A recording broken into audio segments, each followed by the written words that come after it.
Hello बच्चों।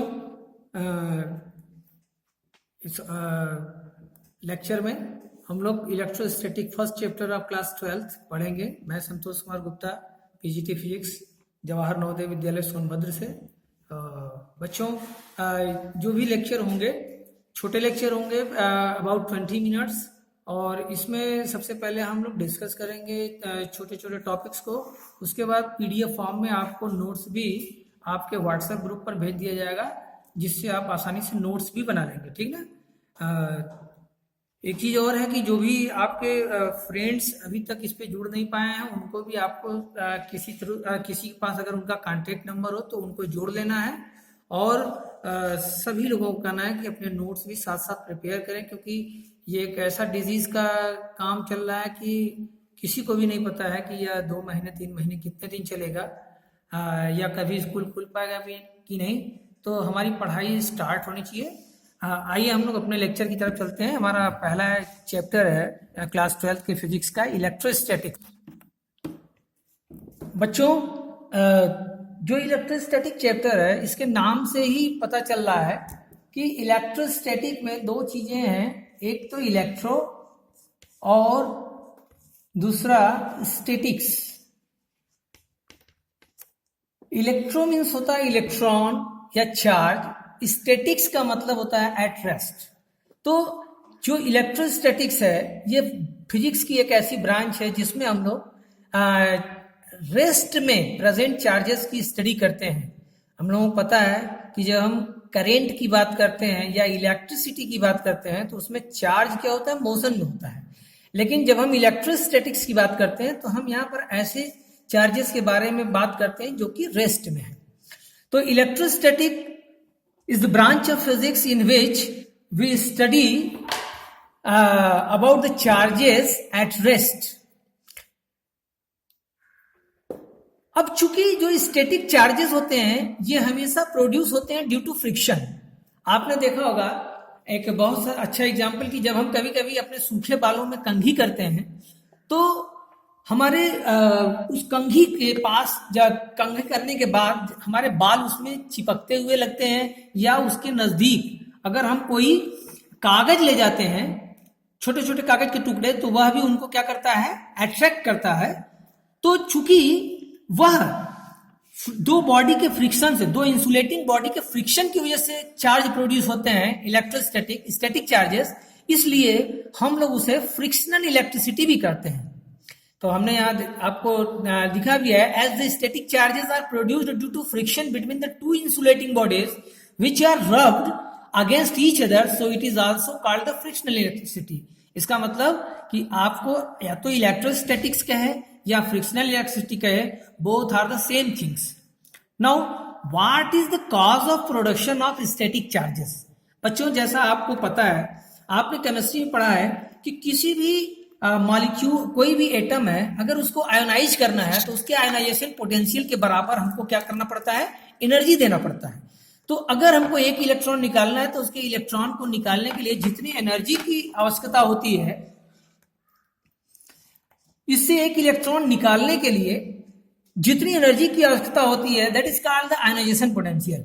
लेकिन चूंकि यहाँ इंसुलेटिंग बॉडी की बात हो रही है, in case of insulating body we says that कि the amount of energy required to remove an electron from an insulating body, it is called the work function. It is called the work function of the material.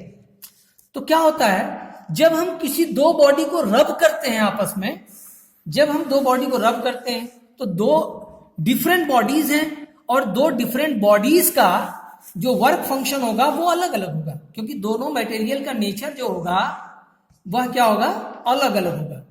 तो ये जो हमारी body ए है और जो body B है, मान लीजिए हम इन दोनों को एक दूसरे के साथ रब कर रहे हैं, तो रब करने की वजह से यहां पर फ्रिक्शन क्रिएट होगा, और उस फ्रिक्शन को क्रिएट होने की वजह से इनके बीच में कहीं ना कहीं थर्मल एनर्जी हमारे द्वारा प्रोवाइड किया जाएगा to overcome this friction between them. इस फ्रिक्शन को ओवरकम करने के लिए हम जो एनर्जी प्रोवाइड करते हैं, अगर वह एनर्जी इस ए और बी में से किसी एक के वर्क फंक्शन के बराबर हो गया, यानी अगर ए और बी में से सपोज दैट ए का work function of A is smaller than work function of B, तो व्हाट हैपन, जैसे ही हम थर्मल एनर्जी देंगे, अगर वो थर्मल एनर्जी इस मटेरियल ए के वर्क फंक्शन से के बराबर पहुंच जाएगी, तो what happens, this material A loses one of its electron, and as both the materials are in contact due to rubbing, this electron will shift to the material B. What happens then? Then this material A becomes positively charged and this material B becomes negatively charged. तो इस तरह से हमारे जो static charges produce होते हैं, क्या होता है एक बार फिर से बताना चाहूंगा कि जब हम दो मटेरियल को रब करते हैं तो दोनों का अपना एक निश्चित वर्क फंक्शन होता है। हम दोनों को रब करते हैं तो इसके फ्रिक्शन को ओवरकम करने के लिए हमारे द्वारा जो एनर्जी दी जाती है, अगर वह एनर्जी इन दोनों बॉडी में से किसी एक बॉडी के वर्क फंक्शन से के बराबर आ जाए, तो क्या होगा, वो वर्क फंक्शन, वो जो एनर्जी होगी, वो जो वर्क फंक्शन होगा,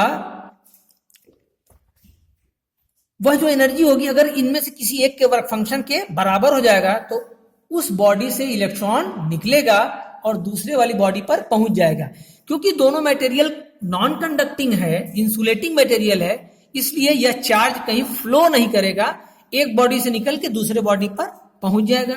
इस तरह से एक बॉडी पॉजिटिवली चार्ज और दूसरी बॉडी क्या हो जाएगी, निगेटिवली चार्ज हो जाएगी। तो इसका मतलब कि इलेक्ट्रोस्टैटिक चार्ज कैसे प्रोड्यूस होते हैं, यह इसमें एक्चुअल ट्रांसफर ऑफ इलेक्ट्रॉन होता है, इसमें इलेक्ट्रॉन का एक्चुअल ट्रांसफर होता है, लेकिन चार्ज कहीं पर भी मोशन में नहीं होता है।